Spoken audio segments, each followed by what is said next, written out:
Hi everyone, today our group is going to present an article regarding asset allocation theory. The title is Optimal versus Naive Diversification. How efficient is the 1/n portfolio strategy? And the background of the article is that a series of mean variance asset allocation models has been developed since Markowitz. However, in real life, we cannot circumvent estimation risks when applying those models. And one-third of this article wanted to explore under what conditions those mean variance optimal portfolio models can be expected to perform well despite the estimation risk. In the article, a benchmark portfolio is constructed using a so-called 1/n strategy, which simply allocates 1/n fraction of wealth to each of n available assets. Then, they compared out-of-sample performance of 14 sample-based mean variance portfolios with the 1/n portfolio in terms of Sharpe ratio, certainty equivalent return, and turnover, which is the trading value. And what models involved in the article are listed there. And the structure of our presentation today is that at first, Feng Ruiwan will introduce these different asset allocation models. Then Enwen will illustrate the methodology for evaluating performance. After that, Liu Yezi will demonstrate the empirical results, and next, Bingyan will explain the analytical results. Then Chong will show the results from simulated data, and at last, Liu Nuozhou will present the result of robustness check and conclusions. Now, let me pass time to Feng Ruiwan to take a closer look at these models. So this part is the brief introduction to the different asset allocation models. And here are some definitions, like the M denote the length of the moments for the moments estimation, and the T is the total length of the data series. And the XT is the portfolio weight in terms of the N is risky assets. And accordingly, the relative weights with the only risk asset is denoted as the WT, which is equal to the XT divided by the sum of it. And the absolute value guarantee is direction. And in terms of the expected utility for the investors, we assume that investor only consider about the first two order about the portfolio and ignore all the higher order moments. And the gamma is the investor's risk aversion. And here is the solution for the optimization. And the relatively weights is also equal to the XT divided by its sum. And here are some models that is studied in the following part. The first is the naive portfolio, which is actually the equally weighted portfolio. And this portfolio implies that the expected returns is proportional to the total risk. And this involves no optimization or estimation. And the second kind is the mean variance portfolio, which is just plug the computation results from the sample data into the equation 2 that mentioned before. And this can ignore the possibility of the estimation error. And the third kind is the Bayesian approach to the estimation error. And the first kind is the diffuse prior, but the performance is not distinguishable from the mean variance portfolio, so we just ignore it. And the second, the BS portfolio, the parameters is defined as the equation 4 and 5, and this is actually can be a shrinkage to the average mean, which can shrink it to the grand mean. And the third is the DM portfolio, which is actually a further refinement of the shrinkage portfolio. And the investors' belief about the asset pricing models like the CAPM from the French is actually determining the shrinkage target of this model, and they denote an alpha to reflect the mispricing, which imply that with the 95% probability that the investor believes that the mispricing is between the -2% and the +2%. And the fourth kind of is just with the portfolios with the moment restrictions, and the first kind of is just to minimize the variance. And the second is so-called the MP portfolio, which is actually at the situation that there are some unobserved factors. And under this situation, from the previous study, we can know the resulting mispricing is actually contained in the covariance matrix. So in the equation 7, we define the sigma, and all of those parameters here is obtained from the maximum likelihood approach. And the next you just put some short sale constraints on the portfolios that I mentioned before. And the first kind of is MVC portfolio. It's actually a shrinkage on the expected returns, and the minimum variance constraint portfolio is actually the shrinkage on the covariance metrics. And they also raise a new kind of portfolio, which is a combination of the equilibrated portfolio with the minimum variance constraint portfolio. And when the A is equal to 0, it's the pure minimum variance portfolio, and when it's equal to 1/n, it's actually a kind of the naive portfolio. And in this paper, they just denote the A as the half of the 1/n. And the last kind of is just the optimal combination of different portfolios, and this involves the mean variance with the minimum variance portfolio. And this paper also raises another kind of, which is the equally weighted portfolio with the minimum variance portfolio, which can avoid to estimate the mean returns. And the C and D is actually obtained to maximize the investor's utility, is expected utility. My part is the methodology for evaluating performance. I'd like to discuss our analysis approach first. Our analysis relies on a rolling sample approach. And first, we come up with the T-month data set, and then choose the estimation window length M, and estimate the parameters by applying the data from T equals to 1 to T equals to M, and then compute the predicted return by applying the parameters. And then, after all these steps, we could realize the T minus M out of sample returns. Our first methodology is Sharpe ratio. Sharpe ratio is used to help investors understand the return of an investment compared to its risk, which is the basic performance evaluating methodology in our analysis. And first, we calculate the out-of-sample Sharpe ratio.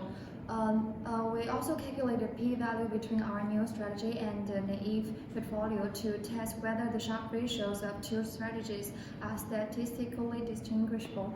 And then we also calculate the in-sample Sharpe ratio. We use the entire excess returns to compute in-sample Sharpe ratio and apply this Sharpe ratio to assess the effect of estimation error on performance to check whether our strategy is stable. Then we also calculate the certainty equivalent return, and the definition of CEQ is the risk-free rate that an investor is willing to accept rather than adopting a particular risky portfolio strategy. And in this equation, mu k and sigma k are the mean and variance of out-of-sample excess returns for strategy k, and gamma is the risk aversion. And in our paper, our assumption is that the result we report are for the case of gamma equals to 1. And then we also calculate the turnover, which is the average sum of the absolute value of the trades across the n available assets, or equivalent, or the amount of trading required to implement each portfolio strategy. And in this equation, this part is the portfolio weight before rebalancing at time t plus 1, and this part is the desired portfolio weight at time t plus 1. We also calculate the evolution of wealth for strategy K, and the return from strategy K on the portfolio of n assets before rebalancing is this, and the cost of such a trade over all assets is follows this formula. And at last, we calculate the return loss. This is the additional return needed to strategy K to perform as well as the naive portfolio in terms of the Sharpe ratio, and is defined as this formula. In this section, we compare the performance of the optimal asset allocation strategies. Firstly, the Sharpe ratio. The first row of table 3 gives us the Sharpe ratio of the naive 1/n benchmark strategy for the various data sets being considered. Note that the difference between the in-sample Sharpe ratio for the mean variance strategy and the 1/n strategy gives a mirror of the rules from naive rather than optimal diversification when there is no estimation error. And for the data sets we are considering this difference is substantial, which means that the effect of estimation error is so large that it erodes cumulative gains from the optimal diversification.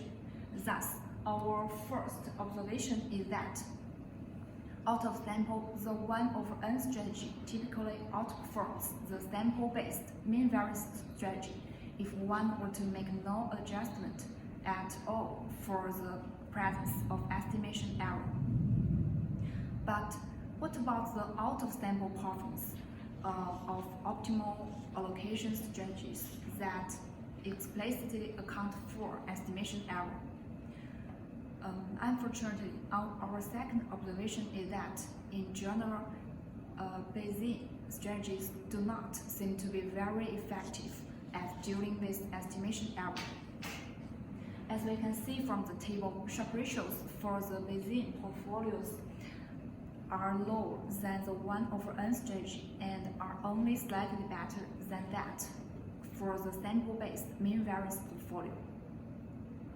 Our third observation is that the portfolios that are based on restrictions on the moments of returns, if we ignore the estimates of expected return altogether, but exploiting the information about the correlations, thus lead to better performance relative to the out-of-sample mean variance strategy, MV. Next, our observation 4. Contrary to the view commonly held among practitioners, constraints alone do not improve performance sufficiently. Sharpe ratio of the sample-based mean variance constraint strategy, MVC and BSC, are lower than the 1/n strategy.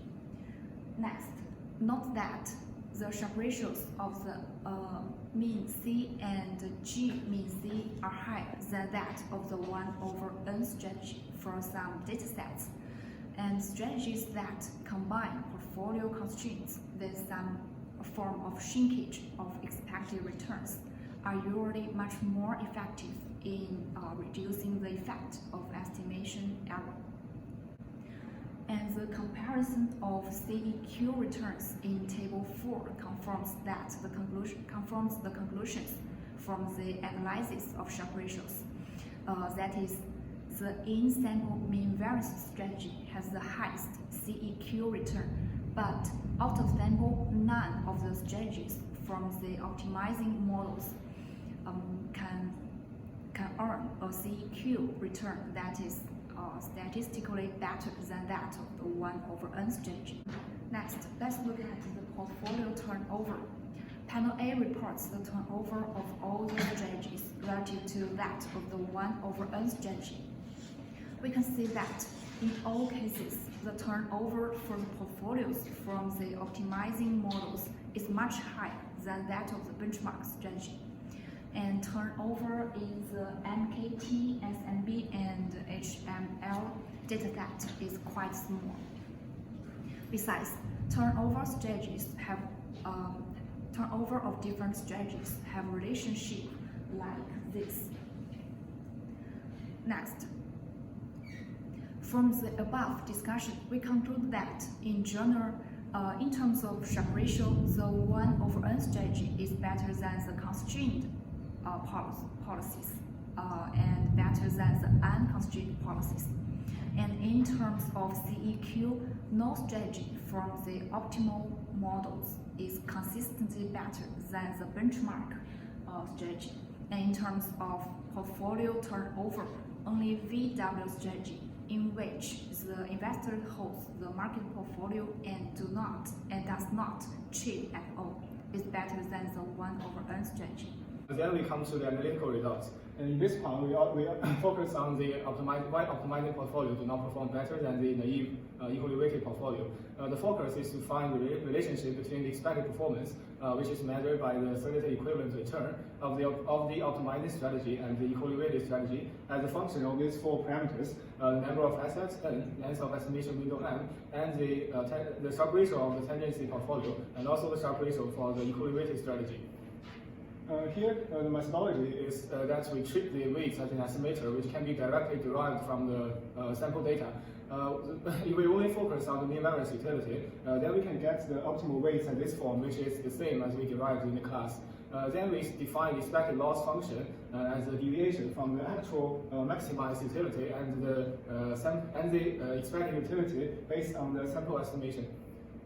Then, if we further assume that the returns are jointly normal, the sample mean will also follow the normal distribution, and the sample variance will follow the weight distribution like this. Then, if we define the critical value as the smallest number of the estimation period that is necessary for the mean variance portfolio to outperform the equally weighted portfolio, here is formally it's defined as infimum of this n, which makes the mean variance portfolio performs better. The loss is smaller. Then here comes the three propositions. First, we denote the S star as the Sharpe ratio of the tendency portfolio, and SEW as the Sharpe ratio for the equally weighted portfolio. Proposition 1 is if the mu is unknown and the sigma is known, then the mean variance strategy has a lower expected loss than the equally weighted portfolio if this inequality is satisfied. As you can see, as the number of the asset decreases and the length of estimation window m increases, this inequality becomes, there is higher probability for this inequality to be satisfied. This is quite intuitive since the less assets we need to estimate and the longer estimation horizon it is, the more accurate results we can obtain. Then if mu is known and sigma is unknown, the inequality becomes like this. The same conclusion also holds as the previous one. Finally, if both mu and sigma are unknown, here positive number h is subtracted from the left-hand side as the previous equation, which means that this inequality is more unlikely to be satisfied compared to the previous one. Finally, here are the analytical results based on some actual data. Here, from previous table 3, we find that the typical Sharpe ratio for the tendency portfolio in different data sets are respective 40%, 20%, and 15%. So in the following figures, they also set the Sharpe ratio to these three different figures. Also from the table 3, we find that the equally weighted portfolio had a Sharpe ratio that's almost half of the Sharpe ratio of the tendency portfolio. So here, SEW is said to be half of this figure. Then in this panel, SEW is also said to be half of this figure, and you also want to know some extreme cases, so the SEW in that figure is said to be even lower. Finally, in the last figure, here the Sharpe ratio, this Sharpe ratio is based on the simulated results in sections 5, the simulated data, which will be covered later. As you can see, there are two very interesting findings in these figures. First is that from this line to the middle line, this one, this gap represents the difference of the estimation accuracy from when mu is unknown to mu is known, which means that there are lots of estimation error that can be attributable to the estimation of sample mean. And also another finding is that the number of critical lengths for the estimation period is very striking. For example, when asset is 50, the estimation length for this the critical estimation length exceeds to more than 6,000, which is very infeasible in reality, since normally we only have almost decades of data to estimate. So the overall conclusion here is that it's highly unlikely for the mean variance portfolio to outperform the equally weighted portfolio. In this section, the author used simulated data to analyze the performance of each strategy.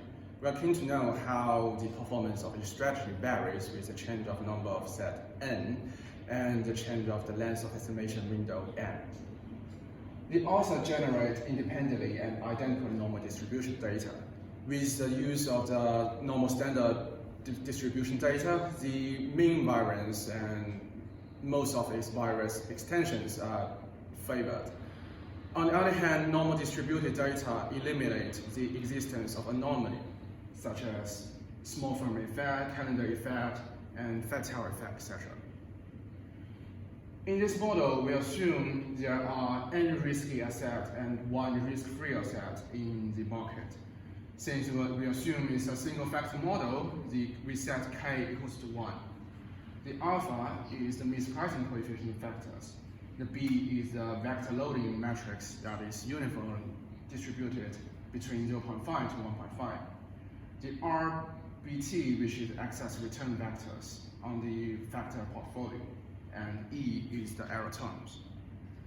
So in these models, we generated 24,000 months of data and considered the case with n equals to 10, 25, and 50, and window size of 120 months, 360 months, and 60,000 months. Let's take a look at the result. The first result we're looking at is the mean variance portfolio. The out-of-sample mean variance strategy performs better when estimation window is longer and the number of assets is smaller. However, it only outperforms the 1/n strategies when n equals to 10 and m equals to 60,000. It confirms what we got from our last sector. Similarly, for BS models, we got a similar result as MV strategies. It only outperforms the 1/n strategy when n equals to 10 and m equals to 6,000. On the other hand, the DM model performs much better than MV and BS when sigma alpha is 1%. However, it still requires more than 120 months, which is 10 years, to achieve a higher return. And it does not perform better than 1/n strategy for all the cases when n equals to 50. The MP strategy performs similar to 1/n in all cases, but no better than that. The reason why it performs well in all cases might be because we assume it's a single factor model. There are no unobservable factors in the market, which is quite ideal for the case. Another interesting result we found out from the model data is the short selling constraint only favors the result when estimation is small. One possible explanation of this is that when estimation window is long, the estimation error is smaller. Hence, the constraints reduce performance. As a result, overall, we find that no strategy outperforms the 1/n at all times. There are a few cases that it requires some specific parameter balance, that is small asset size and long window size, which is more than 10 years, to outperform 1/n strategy. To test the robustness of their results, at first, the authors check their assumptions. A lot of assumptions are made in their analysis. For example, the length of the estimation window is 120 months, estimation window is rolling, and the holding period is 1 month, and so on. And the authors changed their assumptions to different scenarios and checked for the results. And they found that the results are most the same, which indicates that their findings are not sensitive to assumptions. Then the authors checked the out-of-sample performance of cross-sectional characteristic model proposed by Grant, St. Clara, and Markov. As we know, all their findings were drawn from mean variance models, so they wanted to see whether these results would vary when applying different models. They found that such cross-sectional model did generate higher Sharpe ratio than 1/n model, but the difference was statistically indistinguishable, and the turnover of this model was substantially higher than 1/n portfolio. Besides, cross-sectional characteristic model has an limitation that it cannot be applied to counter indexes, since that we don't know what are the characteristics of counter indexes. Therefore, this model still could not outperform 1/n model. And last, the author checked how these mean variance portfolios perform if the moments are estimated dynamically rather than statically. As a result, these mean variance portfolios still could not outperform 1/n portfolio. After all those analyses, we found that out-of-sample Sharpe ratio of mean variance strategy is much lower than that of 1/n strategy, which indicates that the errors in estimating mean and the covariances erode what the gains from optimal diversification. We also find that various extensions to the sample-based mean variance model also cannot outperform 1/n portfolio. These findings have some implications. Firstly, although there has been considerable progress in the design of optimal portfolios, more effort needs to be devoted to improving the estimation on the moments, and especially the expected returns. Secondly, considering the simplicity and good performance of 1/n portfolio, it should serve as a natural benchmark to assess the performance of more sophisticated asset allocation rules. And that's all of our presentation. Thank you.